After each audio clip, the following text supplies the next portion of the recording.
Hello, my name is Angus Neal. I'm Deputy Editor of The Saint. I'm joined by Thomas Overend, who is candidate for Association President. Good afternoon, Angus, and all Saint readers. So the first question that I have is from a reader. What do you think is the best course of action to take when dealing with Fife Council over HMO issues for both halls and the private market? HMO issues is a crucial issue for the student population. It's been an issue that's impacted all four presidents since I've been here. And it's something I think is difficult. Accommodation, it's clear there is an agenda on Fife Council against the St Andrews Student Association. And regarding HMOs, I would of course like to see them expanded and the ban on HMOs halted. But I think more urgent action can be taken in our backyard. I would like to see a quota of all St Andrews new build housing dedicated to affordable standard single housing. I was discussing this in a husting and I got lots of positive feedback that that is one way of at least trying to mitigate the HMO ban whilst we lobby intensely to try and get that halted. You take a strong stance on the strikes. How would you use your role as Association President to tackle this issue? I think industrial action is an issue of great sensitivity.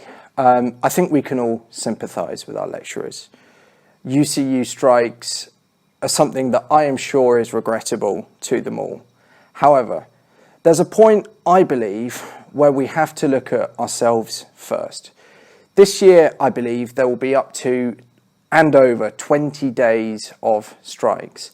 I think we need to put ourselves first and create a robust, neutral stance with the strikes and try and put the issue to a whole student public vote.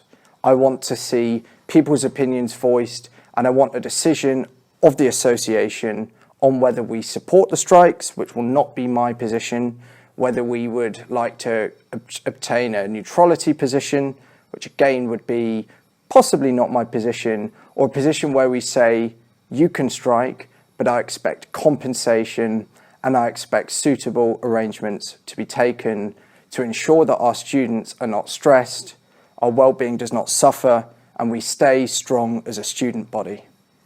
But do you really think that can be achieved as Association President, given that the strikes are something that have been sort of a problem on a more national issue as well. And then also when it comes to compensation, the university has been very firm in saying that that wouldn't be possible. As Association President, how do you think you could fit into this situation and try and find some sort of resolution? Sure, the university's been strong about no compensation, but we haven't asked them. We haven't got together, united as a student body, rallied behind the opinions of every single one of our 9,000 students and well and truly asked for it. I believe that the association in the past has not made moves to include everyone.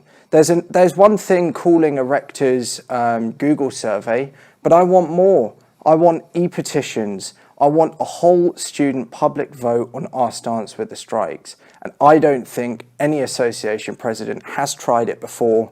And I believe that any association under my presidency will be open, transparent and democratic.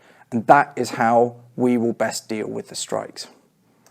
In your manifesto, you talk about the expense of Freshers' Week. I do.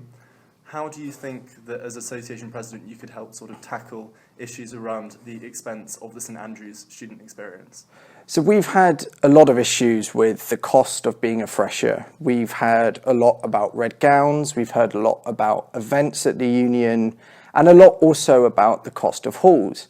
I remember hearing from people that with the expense of halls, the pressure from friends to buy a red gown, they just cannot afford to pay £9 to £10 every night for union events.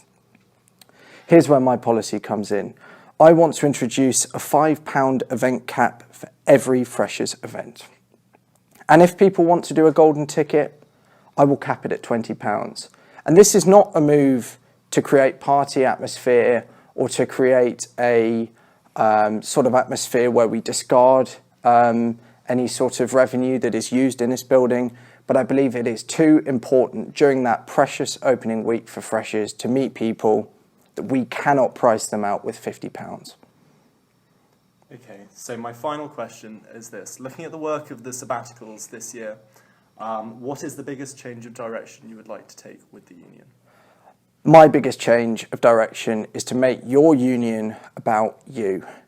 I believe with turnout for last year's sabbatical elections well below a third, I would like to see way greater participation. I'd like to see more opinions. I'd like to see, instead of 3,000 students voting, I want to see as many of the 9,000 as we can getting involved with union practices. I want e-petitions on important issues. I want people to come to my desk as union president with a petition of a large number of students and know that I am on their side to deal with it. I don't believe I've seen that in the 4 years I've been here. I have a lot of respect for open letters, a lot of respect for campaigns, but I want to see action initiated from the grassroots, and that is something I can offer under my presidency. More openness, more transparency. And this is where I say your voice, your views, and your union more than ever before. Thank you, Tom.